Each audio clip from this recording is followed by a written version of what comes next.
La disparition brutale de Brandon Lee a provoqué un véritable séisme médiatique, laissant la planète entière dans un état de sidération absolue face à ce drame. Les similitudes troublantes et macabres entre la fin tragique du père et celle de son fils ont fasciné les foules, donnant naissance à une avalanche de théories du complot sur la Métis. Perte immense de cette étoile montante du cinéma. Cependant, bien des années après les faits, la légende du film d'action Steven Seagal a lâché une bombe, avec des confidences qui risquent de vous laisser sans voix. Qu'a-t-il bien pu dévoiler sur le sort funeste de l'héritier de Bruce Lee?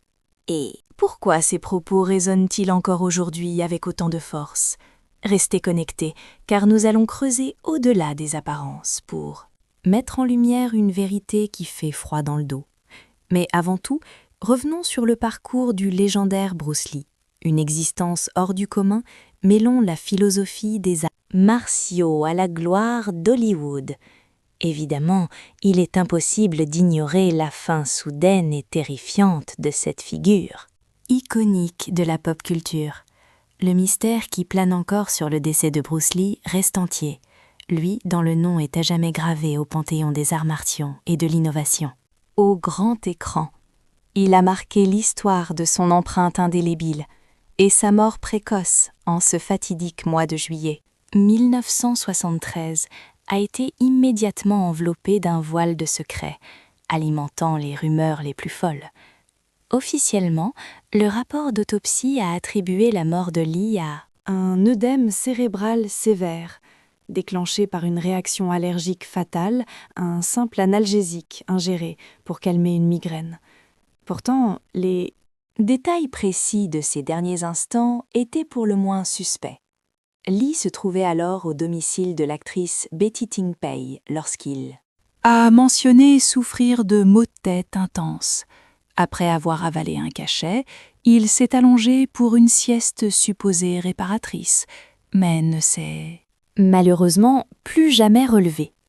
Pour le public, cette explication médicale semblait bien trop banale pour terrasser un être aussi extraordinaire, et les contrastes saisissants entre sa vitalité surhumaine et la simplicité de sa fin ont nourri toutes les spéculations. Il y en avait une myriade d'hypothèses circulant dans les coulisses, allant d'une ancienne malédiction familiale jusqu'à un assassinat commandité par les puissantes triades chinoises. Une autre rumeur persistante suggérait un coup de chaleur fatal, aggravé par l'opération chirurgicale qu'il avait subie pour retirer ses glandes sudoripares sous les aisselles, ce qui aurait tragiquement empêché son corps de refroidir correctement. Le destin a voulu que son fils, Brandon Lee, perde lui aussi la vie dans des conditions tout aussi nébuleuses sur le plateau du film The Crow. Brandon aurait été mortellement blessé par un projectile réel. Tiré depuis une arme censée être factice, un accident d'une rareté statistique si aberrante qu'il a inévitablement réveillé les fantômes du passé, créant des parallèles directs avec la fin de son propre père. Cette répétition morbide de l'histoire n'a fait qu'épaissir le brouillard de mysticisme qui semble poursuivre la lignée des Lee. 20 ans après le premier drame, la foudre frappe à nouveau le fils unique de Bruce. Nous sommes le 31 mars 1993. Sur le lieu de tournage de The Crow, l'effervescence était à son comble alors que les acteurs et techniciens s'activaient pour une nouvelle nuit de travail intense. Personne ne pouvait se douter que cette date précise marquerait un tournant irréversible, brisant à jamais des vies et envoyant une onde de choc dévastatrice à travers toute l'industrie du spectacle. Au fil des heures, l'équipe technique mettait en place les éléments. Pour une séquence clé du scénario impliquant une fusillade dramatique, le script exigeait que le personnage d'Eric Draven, incarné par Brandon, soit la cible de multiples tirs par une bande de criminels. Pour assurer la sécurité de tous, le département des accessoires avait minutieusement préparé un revolver chargé de balsa blanc, inoffensive. Cependant, un détail crucial avait échappé à la vigilance de tous. Un fragment d'une balle factice utilisée précédemment était resté coincé, invisible, à l'intérieur du canon de l'arme. Lorsque les caméras se sont mises à tourner, Brandon s'est lancé dans son jeu, délivrant. Ses répliques avec cette intensité et cette passion qui le caractérisaient.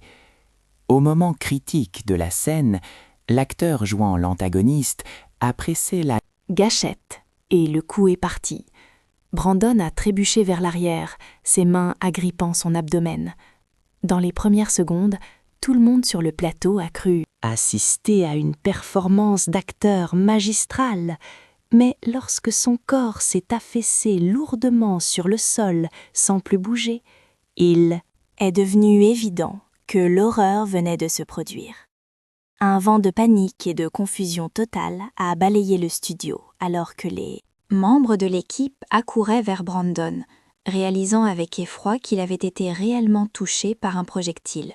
Expulsé du pistolet, le fragment métallique, propulsé par la puissance de la charge à blanc, avait transpercé son corps avec une violence inouïe. L'ambiance studieuse et créative du plateau a basculé instantanément dans un cauchemar absolu fait de cris et de terreur. Les secours ont été dépêchés en urgence et Brandon a été évacué vers le centre hospitalier le plus proche. Malgré une intervention chirurgicale de plusieurs heures et l'acharnement désespéré des médecins pour le sauver, les dégâts internes se sont avérés irréparables. Le décès de Brandon Lee a été prononcé officiellement à 13h04, le 31 mars 1993. Il n'avait que 28 ans. L'annonce de sa disparition a retenti comme un coup de tonnerre dans le monde entier. Des millions de fans pleuraient la perte de cette étoile filante qui avait su capturer les cœurs par son charisme brut et son talent indéniable. Tous avaient du mal à accepter la réalité cruelle d'une existence fauchée si tragiquement au seuil de la gloire. S'agissait-il d'un accident bête ou d'un acte prémédité? L'enquête qui a suivi sur le plateau maudit de The Crow s'est révélée être un véritable casse-tête juridique. Les autorités, y compris la police de Wilmington et le bureau du procureur du comté de New Hanover, ont travaillé sans relâche pour démêler le vrai du faux. Les autorités n'ont ménagé aucun effort pour faire toute la lumière sur l'enchaînement catastrophique ayant causé la disparition brutale de l'acteur. Au cœur de cette investigation minutieuse se trouvait l'analyse balistique du revolver, censé être inoffensif, qui a pourtant tiré le coup mortel. La question centrale était de comprendre par quel miracle morbide une munition réelle, ou agissant comme telle, avait pu se loger dans la chambre de l'arme. Les experts ont révélé une erreur de manipulation fatale, une cartouche factice défectueuse. S'était coincée dans le canon lors du tournage d'une scène antérieure. Par la suite, lorsque l'équipe a chargé des balles à blanc pour la séquence suivante, la détonation a propulsé le morceau de métal coincé avec une violence inouïe, équivalente à celle d'une balle réelle, frappant Brandon de plein fouet à l'abdomen. L'enquête s'est alors orientée vers une analyse critique des protocoles de sécurité sur le plateau de The Crow, passant au crible chaque membre de l'équipe et plus spécifiquement le département des accessoires pour saisir comment une telle négligence avait pu passer inaperçue.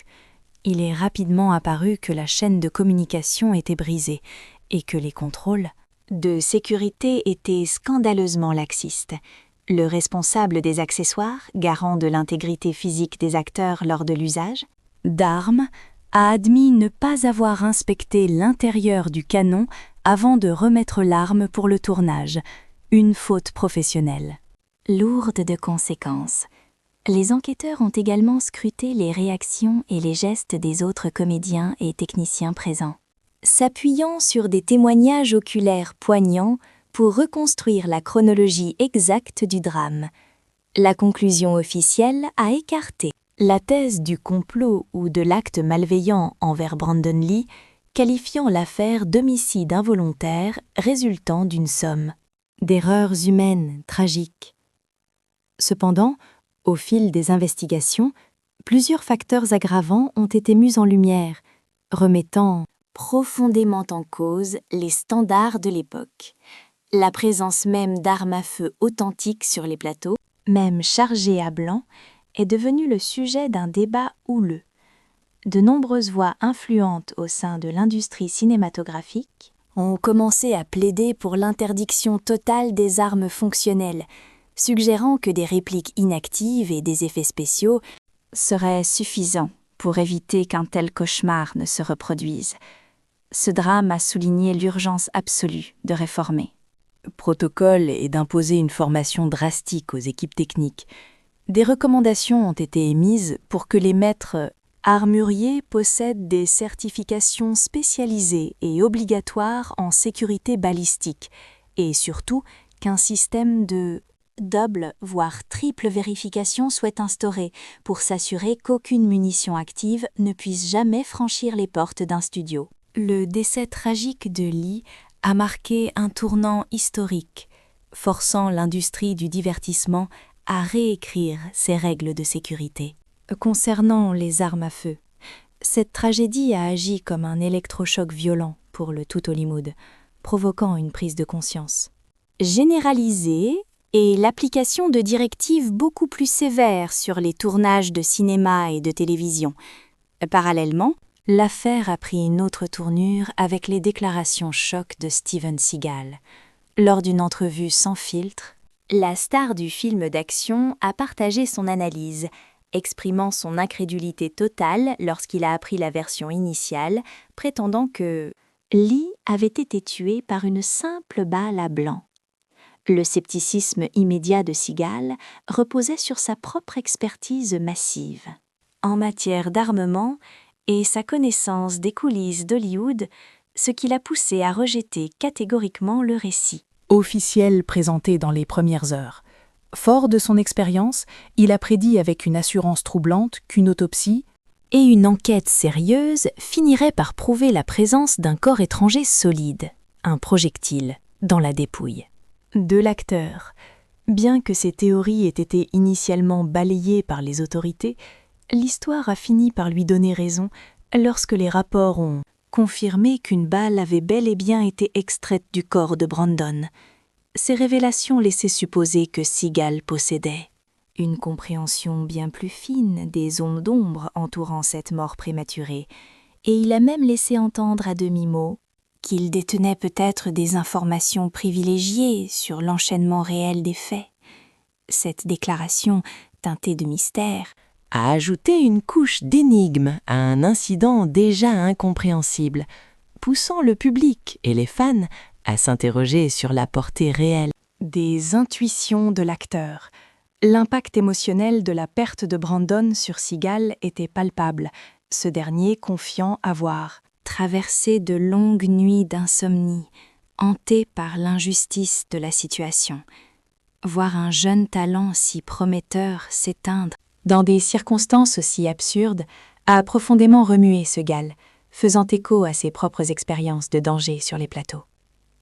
Commentaires ont mis en relief la complexité de l'affaire Brandon Lee, challengeant les conclusions hâtives et forçant une réévaluation de la chronologie des événements.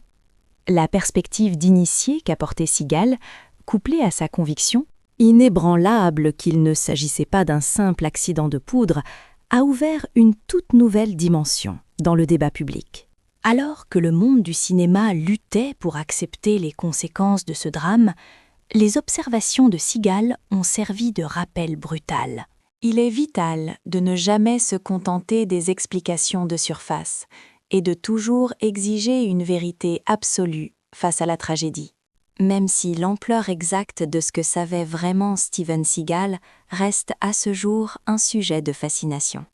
Si ces paroles restent enveloppées de mystère, elles ont indéniablement marqué au fer rouge l'esprit de tous ceux qui traquent. La vérité derrière la disparition tragique de Brandon Lee, alors que l'industrie du cinéma peine encore à se remettre du choc et à gérer. Les retombées de ce drame Les déclarations de Seagal agissent comme un puissant électrochoc, relançant les investigations et forçant Hollywood à prendre des engagements solennels pour garantir qu'aucun autre acteur ne risque sa vie sur un plateau de tournage. Mais au-delà des négligences techniques, d'autres hypothèses émergent de l'ombre. Il existe une multitude de théories concernant La fin prématurée de Brandon, portée par des voix qui, à l'instar de Steven Seagal, refusent d'avaler la version officielle de l'accident. Parmi les pistes les plus fascinantes, celles reliant son sort à celui de son père, Bruce Lee, sont particulièrement troublantes.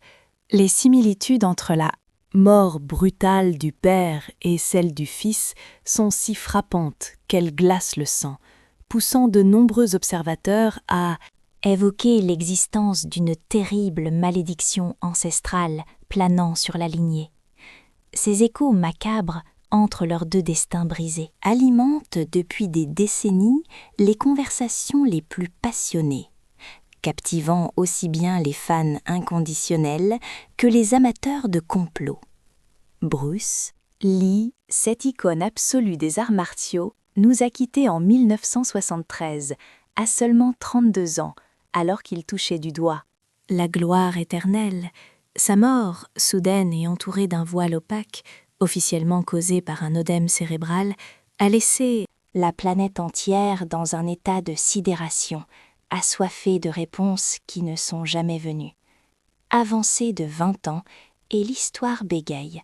Brandon, jeune prodige prêt à conquérir le monde, rencontre une fin tout aussi abominable. Jeune prodige prêt à conquérir le monde rencontre une fin tout aussi abominable en 1993, à l'âge de 28 ans.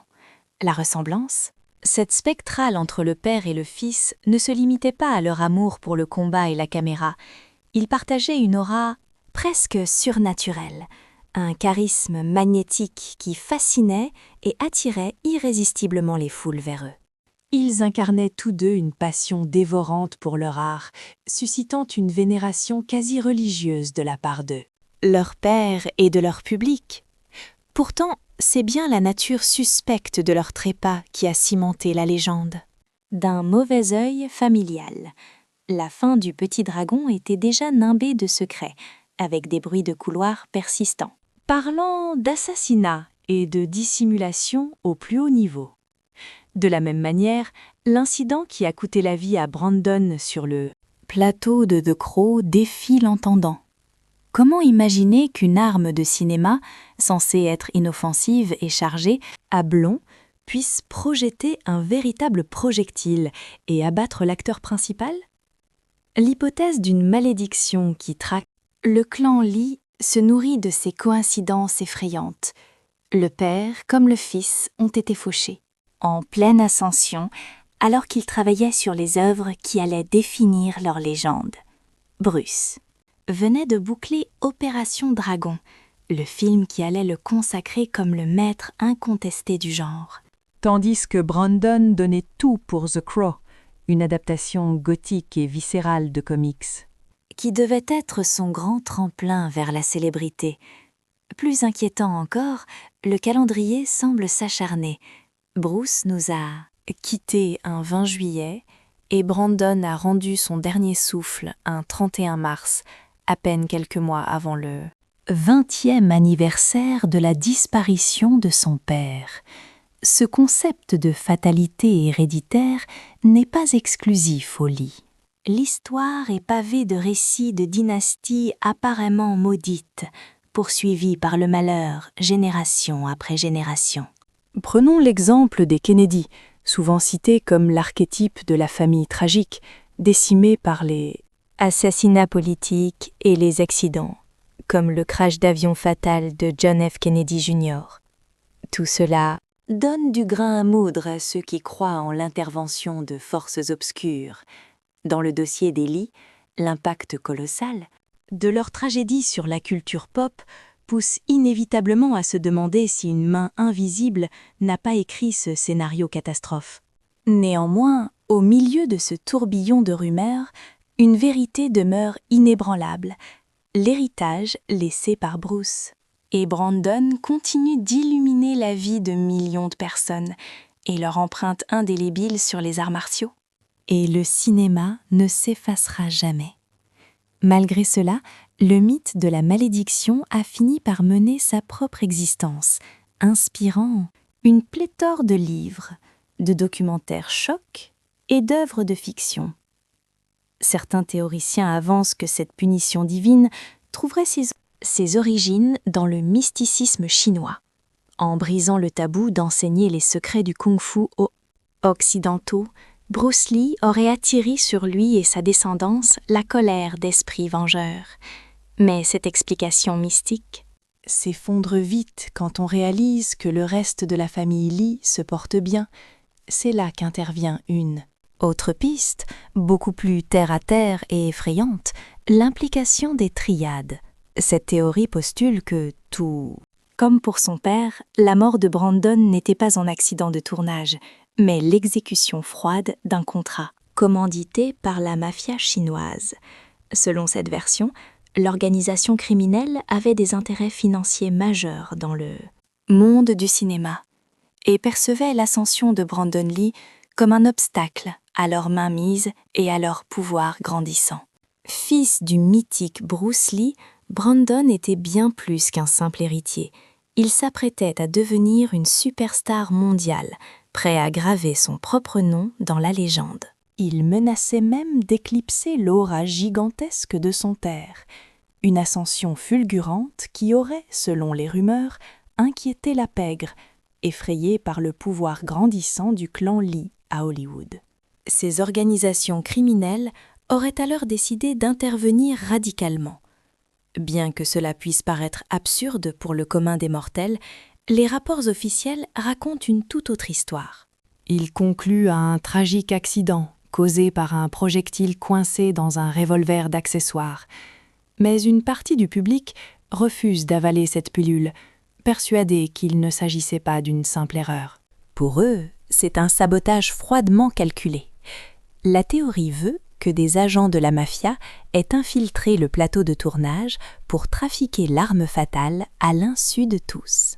Leur but macabre, s'assurer qu'une véritable munition soit tirée. Ceux qui soutiennent cette thèse avancent que le moment n'a pas été choisi au hasard par les tueurs. Ils auraient profité d'une séquence où le personnage de Brandon devait subir une fin violente, trouvant là l'opportunité idéale pour camoufler leur crime en plein jour. Ce qui rend cette affaire encore plus troublante, c'est l'étrange parallèle que l'on peut tracer entre ce drame et les zones d'ombre entourant la disparition de son père. Le décès de Bruce Lee reste enveloppé de mystère, et depuis des décennies, nombreux sont ceux qui flairent quelque chose de louche, bien au-delà des versions officielles aseptisées. La rumeur court que le petit dragon aurait été empoisonné par les triades chinoises, puni pour avoir osé refuser de se plier à leurs exigences et à leurs rackets incessants. Si l'on accorde du crédit à l'idée que le crime organisé a eu la peau du père, il n'y a qu'un pas à franchir pour imaginer qu'ils aient pu aussi viser le fils prodige. Une autre piste, tout aussi effrayante, se concentre sur un sabotage interne sur le plateau, suggérant une malveillance délibérée au sein même de l'équipe. Selon cette perspective sombre, la fin tragique de Brandon Lee ne serait pas le fruit du hasard. Ce tir mortel ne relèverait pas de la simple négligence professionnelle. Né d'une malchance, mais bien d'un complot machiavélique, orchestré dans l'ombre par un individu nourri par des intentions malveillantes et une jalousie féroce. Les défenseurs de cette hypothèse pointent du doigt une série d'anomalies troublantes, insistant sur le fait que la gestion de l'armurerie sur le plateau était anormalement laxiste. L'usage d'armes fonctionnelles et la présence de vraies munitions, là où des répliques et des balles à blanc auraient dû être la norme absolue, soulèvent des questions terrifiantes. Cela suggère fortement qu'une main criminelle a sciemment chargé l'arme pour tuer. L'argumentaire va même plus loin en s'attaquant à l'intégrité de l'enquête. On soupçonne que les autorités ont subi des pressions énormes pour classer l'affaire en un temps record, évitant ainsi un scandale médiatique ou protégeant des puissants. Il fallait préserver les intérêts colossaux d'Hollywood. De plus, on murmure que la production et le studio derrière le film The Crow avaient tout à y gagner. Ils avaient un besoin vital de camoufler leur manquement grave à la sécurité, préférant vendre la mort de leur acteur principal comme un simple coup du sort inévitable. Au fil des années, cette thèse du sabotage a séduit de plus en plus de monde, gagnant du terrain parmi ceux qui refusent de croire aux accidents fortuits. Elle résonne particulièrement chez les amateurs de complot, persuadés que les grandes tragédies cachent toujours des vérités inavouables. Pour eux, ce drame n'est qu'une pièce du puzzle. Ils perçoivent la disparition de Brandon comme un élément d'un système vaste et corrompu, fait de dissimulation et de machinations sordides, au cœur même du show-business. Ils citent d'ailleurs d'autres décès inexpliqués et scandales étouffés, comme autant de preuves d'un mal profond. Voilà l'essentiel des révélations choquantes. Ce sont là les éléments que Steven Seagal aurait mis en lumière concernant la fin tragique de cette étoile montante. Bien sûr, les spéculations abondent de toutes parts. De nombreuses pistes ont été explorées, et il faut admettre, non sans frissonner, que chacune d'elles porte en elle une part de crédibilité troublante. Mais avant de clore ce chapitre douloureux et de laisser les fans à leur deuil, prenons un moment pour célébrer l'héritage lumineux que Brandon a laissé derrière lui. Revenons sur sa contribution inestimable au 7e art. Brandon n'était pas qu'un nom. Fils de l'immense Bruce Lee, il portait en lui une flamme unique. Il était un véritable phare de talent brut et de charisme magnétique.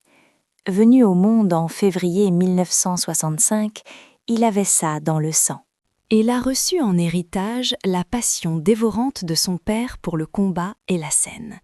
Dès ses premières années, son destin semblait tout tracé vers la grandeur. Il a grandi immergé dans un univers où l'action physique et l'expression artistique ne faisaient qu'un, s'initiant au secret des arts martiaux directement à la source. Tout en apprenant de son père, il a développé une curiosité insatiable pour l'art dramatique. Sa jeunesse fut marquée par un fascinant métissage culturel.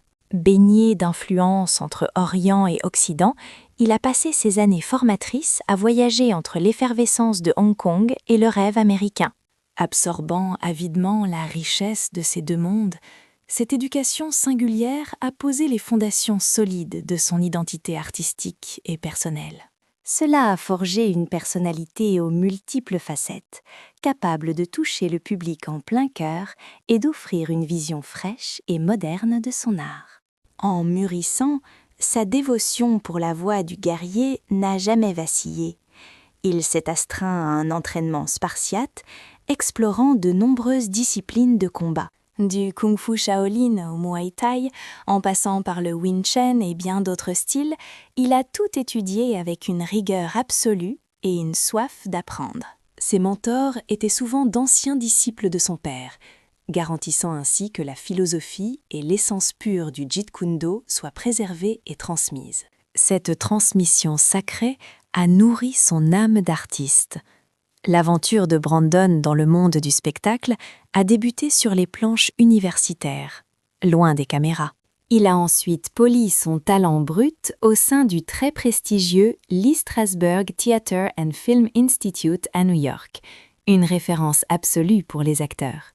Mais sa formation ne se résumait pas à mémoriser des techniques ou des positions. C'était une quête bien plus profonde et introspective. Il cherchait à explorer les abysses de l'émotion humaine et à maîtriser les nuances subtiles de la psychologie de ses personnages. C'est ainsi qu'en 1985, Brandon a fait son entrée officielle dans l'arène du cinéma, débutant modestement en lisant des scripts pour se faire la main. Il travaillait alors pour Rudy Morgan Productions. Sa première apparition à l'écran fut un caméo remarqué dans le téléfilm Kung Fu, prélude à son ascension. Mais c'est en 1986, avec le film d'action hongkongais L'héritier de la violence, qu'il décroche son premier grand rôle, prouvant sa valeur. On ne pouvait qu'admirer son talent unique pour fusionner la brutalité des arts martiaux avec une profondeur émotionnelle saisissante, cimentant ainsi les fondations d'une ascension fulgurante qui s'annonçait légendaire. Son véritable décollage à Hollywood s'est produit grâce au thriller policier Dans les griffes du dragon rouge, en 1991. Même si ce duo explosif avec Dolph Lundgren a d'abord divisé la critique, le long-métrage est vite devenu une œuvre culte, et nombreux sont ceux qui ont encensé l'énergie magnétique qu'il dégageait à l'écran. Cette lancée s'est confirmée avec le film d'action survolté Rapid Fire, sorti en 1992, où son charisme a définitivement conquis les experts du cinéma. Mais loin des projecteurs et des caméras, Brandon révélait une toute autre facette, celle d'une âme profondément poétique, amoureuse des grands espaces. Il vivait une idylle passionnée avec sa fiancée Eliza Hutton, une relation marquée par une complicité rare et un engagement sincère et bouleversant. Voilà qui conclut notre rétrospective sur la trajectoire brisée de Brandon Lee. Maintenant, la parole est à vous. Selon votre propre analyse, quelle est la cause réelle derrière ce drame tragique? Quelle théorie vous semble la plus plausible? Quoi qu'il en soit, personne ne peut nier que Brandon Lee nous a offert une carrière aussi brève qu'étincelante. Nous le remercions pour l'héritage indélébile qu'il a laissé au 7e art. Il a vécu intensément, avec sens et passion.